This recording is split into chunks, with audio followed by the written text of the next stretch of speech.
أعوذ بالله من الشيطان الرجيم بسم الله الرحمن الرحيم ألف لام ميم ذلك الكتاب لا ريب فيه هدى للمتقين الذين يؤمنون بالغيب ويقيمون الصلاة ومما رزقناهم ينفقون والذين يؤمنون بما أنزل إليك وما أنزل من قبلك وبالآخرة هم يوقنون۔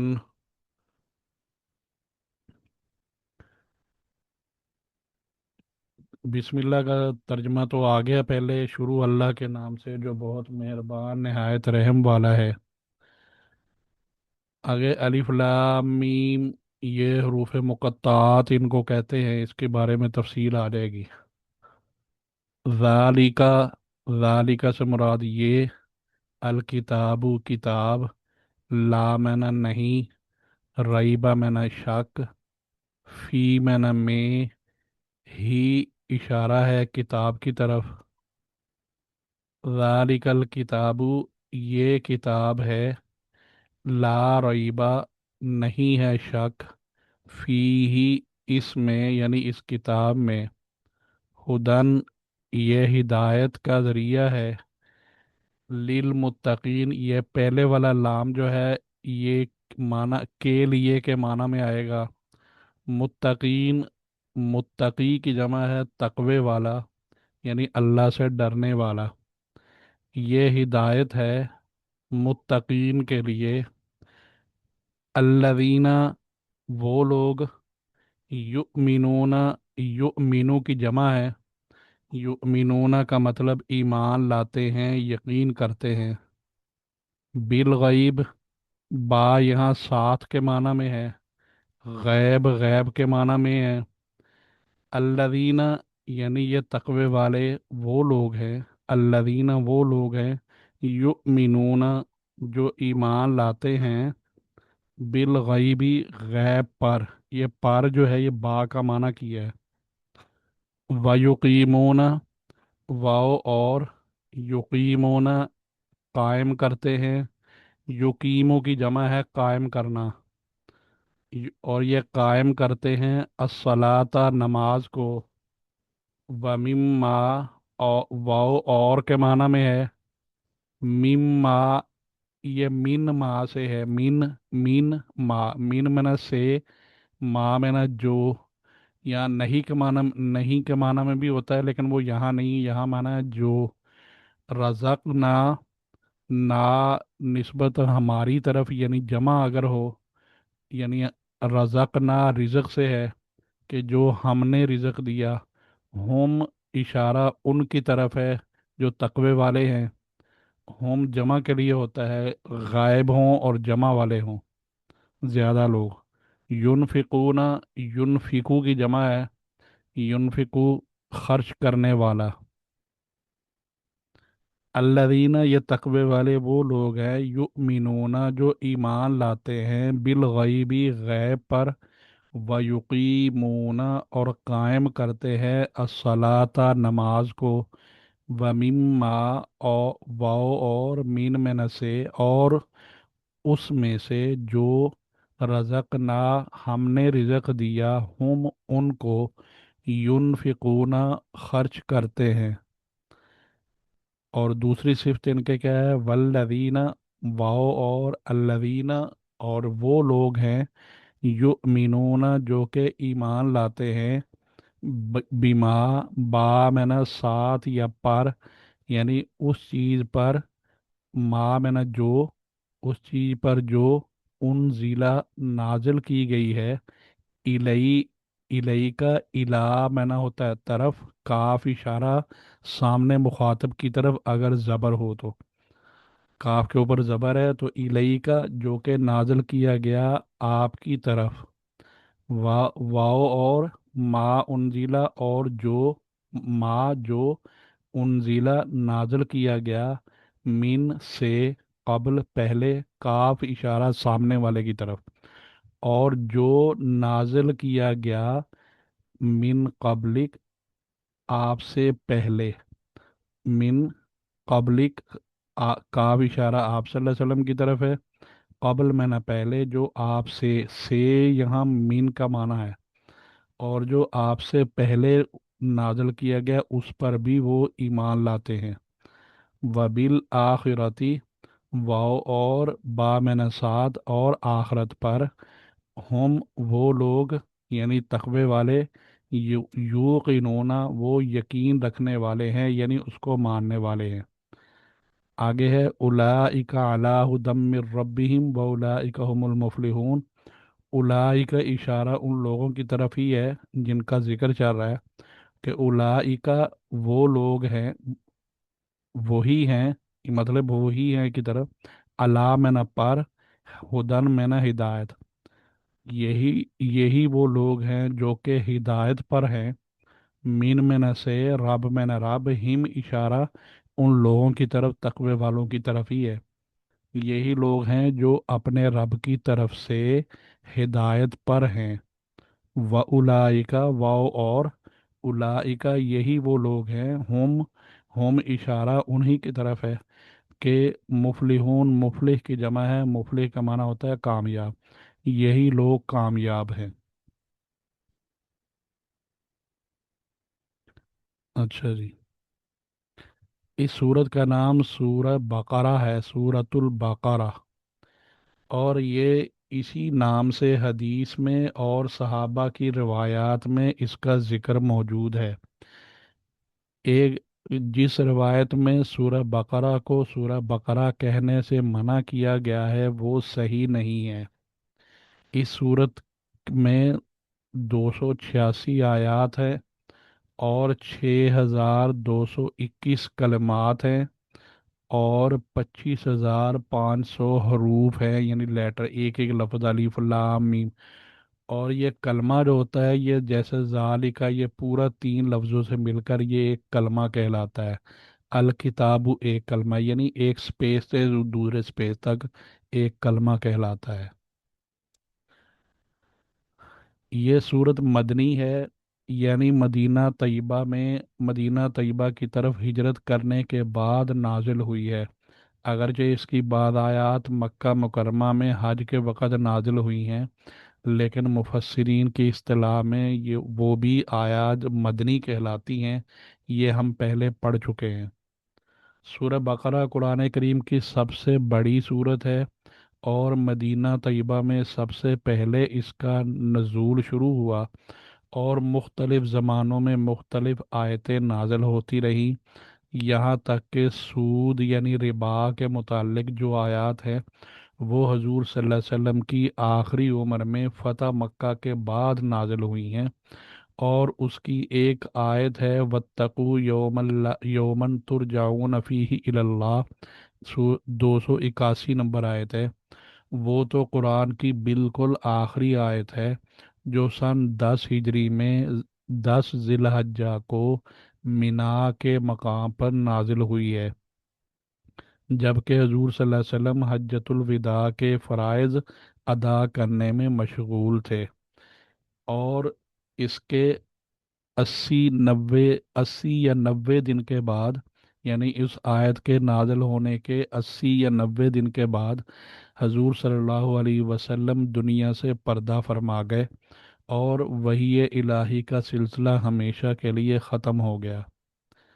یہ صورت قرآن کریم کی سب سے بڑی صورت ہے اور بہت سے احکام پر مشتمل ہے۔ رسول کریم صلی اللہ علیہ وسلم نے فرمایا کہ سورہ بقرہ کو پڑھا کرو، کیونکہ اس کا پڑھنا برکت ہے اور اس کا چھوڑنا حسرت اور بدنصیبی ہے، اور اہل باطل اس پر قابو نہیں پا سکتے۔ علامہ قرطبی رحمہ اللہ نے حضرت معاویہ رضی اللہ تعالیٰ عنہ سے نقل کیا ہے کہ اس جگہ جو اہل باطل ہے، یعنی وہ اہل باطل اس پر قابو نہیں پا سکتے، اس سے مراد، اہل باطل سے مراد جادوگر ہیں، مطلب یہ ہے کہ اس صورت کے پڑھنے والے پر کسی کا جادو نہیں چلے گا، اور حضور صلی اللہ علیہ وسلم نے فرمایا کہ جس گھر میں سورہ بقرہ پڑھی جائے شیطان وہاں سے بھاگ جاتا ہے۔ اور رسول اللہ صلی اللہ علیہ وسلم نے فرمایا کہ سورہ بقرہ سنام القرآن اور ضربۃ القرآن ہے۔ سنام اور ضربہ ہر چیز کے اعلیٰ اور افضل حصے کو کہا جاتا ہے۔ اس کی ہر آیت کے نازل ہونے کے وقت 80 فرشتے اس کے ساتھ نازل ہوتے تھے۔ اور حضرت ابو ہریرہ رضی اللہ تعالیٰ عنہ کی ایک حدیث میں ہے کہ اس سورت میں ایک آیت ایسی بھی ہے جو تمام قرآن کی آیات میں سے اشرف اور افضل ہے، وہ آیت الکرسی ہے۔ حضرت عبداللہ بن مسعود رضی اللہ تعالیٰ عنہ نے فرمایا کہ سورہ بقرہ کی 10 آیتیں ایسی ہیں کہ اگر کوئی شخص ان کو رات کے وقت پڑھ لے تو اس رات میں جن اور شیطان گھر میں داخل نہیں ہوتا، اور اس کو اور اس کے اہل و عیال کو اس رات میں کوئی آفت، بیماری، رنج اور غم وغیرہ یا ناگوار چیز کوئی پیش نہیں آئے گی۔ اور اگر یہ آیتیں کسی مجنوں پر پڑھی جائیں تو اس کو افاقہ ہو جائے گا۔ وہ 10 آیتیں یہ ہیں، 4 آیتیں تو شروع کی ہیں سورہ بقرہ کی، یہ یہاں تک وبالآخرۃ ہم یوقنون، 4 آیتیں یہ ہیں، پھر 3 آیتیں جو ہیں وہ درمیان والی ہیں، یعنی آیت الکرسی والا رکوع ہے، اور اس کے بعد 2 آیتیں آخر میں ہیں سورہ بقرہ کی، جو آخر سورہ میں 3 آیتیں ہیں وہ، تو یہ ٹوٹل 10 آیتیں ہیں۔ مضامین اور مسائل کے اعتبار سے سورہ بقرہ کو ایک خاص امتیاز حاصل ہے۔ علامہ ابن عربی رحمہ اللہ فرماتے ہیں کہ میں نے اپنے بزرگوں سے سنا ہے کہ سورہ بقرہ میں 1000 حکم ہیں، یعنی حکم والی جو احکامات ہوتے ہیں، حکم کا مطلب جیسے آرڈر کرنا،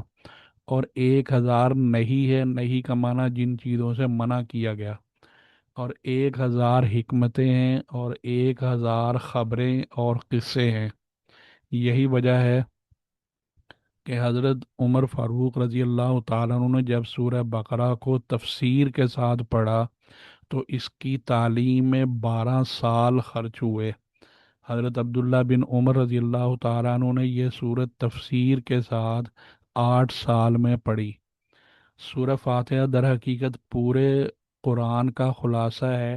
اس کے بنیادی مضامین 3 ہیں۔ اول، اللہ تعالیٰ کی ربوبیت یعنی رب ہونا، یعنی پروردگار عالم ہونے کا بیان۔ دوسرا، اللہ تعالیٰ کا عبادت کا مستحق ہونا اور اس کے سوا کسی کا عبادت کے لائق نہ ہونا۔ تیسرا، ہدایت کا طلب کرنا۔ سورہ فاتحہ کا آخری مضمون جو ہے وہ صراط مستقیم تھا، یعنی سیدھے رستے کی ہدایت طلب کرنا، اور در حقیقت پورا قرآن اس کے جواب ہے، یعنی سورہ فاتحہ کے ہدایت کا جواب ہے کہ جو شخص صراط مستقیم چاہتا ہے وہ صراط مستقیم یعنی سیدھا رستہ قرآن ہی میں ملے گا۔ اسی لیے فاتحہ کے بعد جو پہلی صورت رکھی گئی ہے وہ سورہ بقرہ ہے، اور اس کو ذالک الکتاب سے شروع کر کے اس بات کی طرف اشارہ کر دیا گیا کہ جس صراط مستقیم کو تم ڈھونڈ رہے ہو وہ یہی کتاب ہے۔ اس کے بعد اس صورت میں سب سے پہلے ایمان کے بنیادی اصول، توحید، رسالت، آخرت، تو اجمالی طور پر، اجمالی کا مطلب مختصراً، اور صورت کے آخر میں ایمان کو تفصیلی طور پر بیان فرمایا گیا، اور درمیان میں ہر شعبہ زندگی، چاہے وہ عبادات ہوں، معاملات ہوں، معاشرت ہو، اخلاق ہو، ظاہری اصلاح ہو، باطنی اصلاح ہو، اس کے متعلق ہدایات کے بنیادی اصول اور ان کے ساتھ بہت سی جزیات بیان ہوئی ہیں۔ اب یہ شروع میں آیا ہے الف لام میم، یہ بہت سی صورتوں کے شروع میں چند حرفوں کو ملا کر ایک مرکب یعنی کلمہ بنایا جاتا ہے، جیسے اس صورت میں الف لام میم ہے، کسی میں ہا میم ہے، کسی میں الف لام میم صاد ہے۔